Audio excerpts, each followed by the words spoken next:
Hello, everyone. I'm Susan Nash, DDE, and it's my pleasure to introduce you today to Sabin Zahirovic, who is working with the Paleogeography Working Group with Deep Time Digital Earth. Welcome.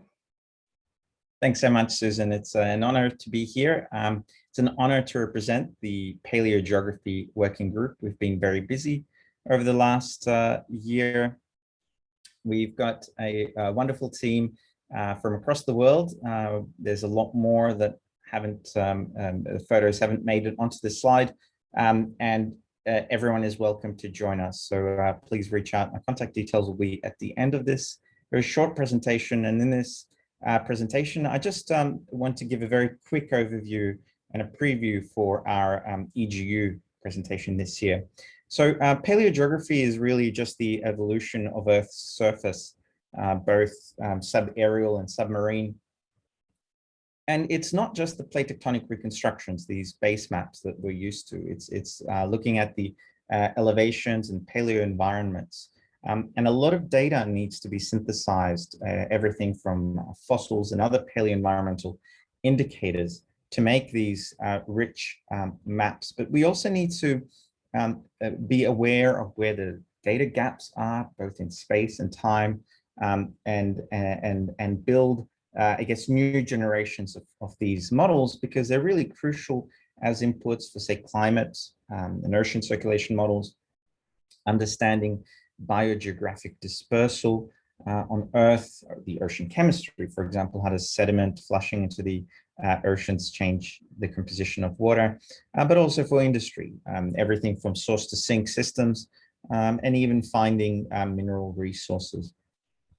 So we're very used to these wonderful maps that have been published by Chris Coates, and others have also published similar maps of the distribution of land and sea, and you can see the inland seas, the Western Interior Seaway, for example. But one thing has become clear to us in the community, you know, Chris Coates and the rest of us, is that the data is evolving. We're gathering more data, and we need ways to actually update the paleogeographic maps in modern geographic information system platforms. So this is just a little animation of some of the basic paleogeography. You can see the orange are the mountain ranges, yellow is emergent land, light blue is the inundated continental crust. So these are the basic underpinning paleogeography. But, you know, how do we actually turn this into landscape evolution models, and how do we extract knowledge from these kinds of models? One thing that we can do from these digital and evolving models, these newer technologies that have come online in the last 10 years or so, is interrogate the models. And, you know, for example, here, just look at the distribution of continents in different latitudinal areas, how that affects ocean circulation, climate. For example, how much of the continental crust is actually inundated by water? What does that actually mean for global sea level? Because there is an ongoing, I guess, controversy about how do we actually quantify sea level change on Earth. You know, there's relative sea level change, but there's also the eustatic global sea level change. So we need these flexible paleogeographic maps that evolve through time, that can adapt to new plate tectonic reconstructions, because these things are evolving, being updated every year. And all of this needs to be in an interoperable community framework, you know, file formats and so on, that are interoperable with other tools, particularly in the deep time digital Earth. You know, there's a climate community, paleomag, plate tectonics, and so on.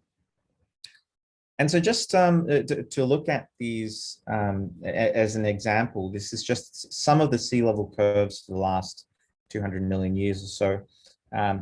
This is just a very small subset of sea level curves, and you can see that they're quite different from each other, whether it's in just the way that the time scale, the geological time scale is applied, or you know, whether you use oxygen isotope proxies or the sediments. And so the question for us in paleogeography and broader earth sciences is, which of the sea level curves are more consistent with the geological observations. For example, also, how does the change in the ocean basin volume and the continental margins through time affect sea level change? So what we've been doing at the University of Sydney is this is driven by Tristan Saul, who is the main developer of the Badlands landscape evolution models. It allows us to incorporate tectonics, climate, such as rainfall, mantle convection, so dynamic topography, and we can actually track the evolution of geography of the surfaces through time, the erosion and the position of sediments. You can see this is for Australia. We have the Cretaceous age Eromanga Sea. We have this huge arc system similar to the Andes, and that uplifts and then it collapses. And so these new paleogeographic maps and models, we can interrogate them, we can understand the relative influence of flexural isostasy, tectonic topography, dynamic topography from the mantle. We can test the different sea level curves and other parameters in these living, breathing new paleogeographic maps. So these are huge and very exciting advances in paleogeography. In terms of our future goals, it's really to collate and digitize published paleogeographic maps for different regions or for the world. We want to collate published geodata. So for example, paleoenvironmental indicators from the fossil databases. We want to make sure that everything's in a standardized community of infrastructure and file formats. In terms of modeling, we're using the Gplate software that we developed at the University of Sydney. DDE is coming up with another platform called Deep Globe for visualization and modeling. But the idea is to integrate the plate tectonic reconstructions, paleogeographic maps, and make these evolving landscape evolution models. But the models are great. It's what do we do with them afterwards? Well, of course, we want to expand this to knowledge discovery. How do we use this big data to actually learn something new? So for example, can we learn something about sea level change in the geological past? And can we untangle the different components that drive Earth's topography, and then how that interacts with the climate and even biological evolution and the formation of mineral resources, for example. So that's just a little quick summary. If you have any questions, please feel free to get in touch. I'm happy to answer any questions. Well, wonderful. Well, I do have a few questions. So I'm so glad that you mentioned at the end that part of the data involves utilizing fossil data. So I was wondering, are you directly ingesting information about fossils, and how does that work? And are they in conjunction with core labs, or what do they look like and how? Yeah, well, that's you'll have to come to the EGU talk, Susan. No, currently what we're doing is ingesting the paleobiology database because each fossil occurrence carries with it some information about the paleoenvironment, and often that's stored in the host rock, the facies information, and so that can be very powerful data. One of the problems that we have as a community is the age constraints within these databases, right? Because you're dealing with biostratigraphy, as we discussed before, that you've got different formation names across different regions, and then the geological timescales haven't been standardized. So that's one of the efforts that we'll have to undertake to try to reduce the temporal uncertainty. But of course, the fossil record is quite biased to marine environments. So that's that gives you an idea of the uncertainty. So that's why we need to look at other proxies, other indicators of paleoelevation, paleogeography on the continents as well. Oh, that's fascinating. So are there any, for example, lacustrine sediments, any things that you consider sort of paleoecological indicators. It could be like concentration of sulfur or anything like that, that tied to the environment.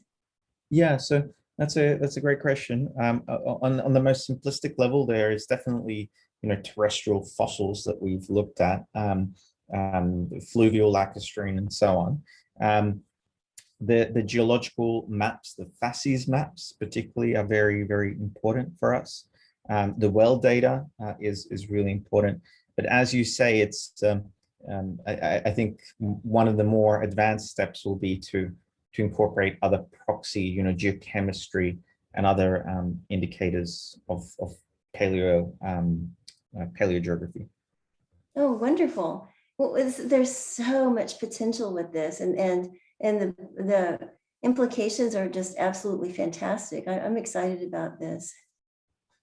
Yeah, I mean, the overall aim of I guess the whole DDE project is to create this digital twin of our planet that evolves through time, that we can interrogate, learn about the past, how that's shaped the biosphere and everything around us, but also what it means for the future of our planet with its finite resources and changing climate. So it's quite an exciting, I guess, decade ahead for all of us.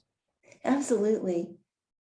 Well, thank you very much. And I'd like to mention again that we've been speaking with Sabin Zahirovic of the Paleogeography Working Group of Deep Time Digital Earth. So thank you. Thank you.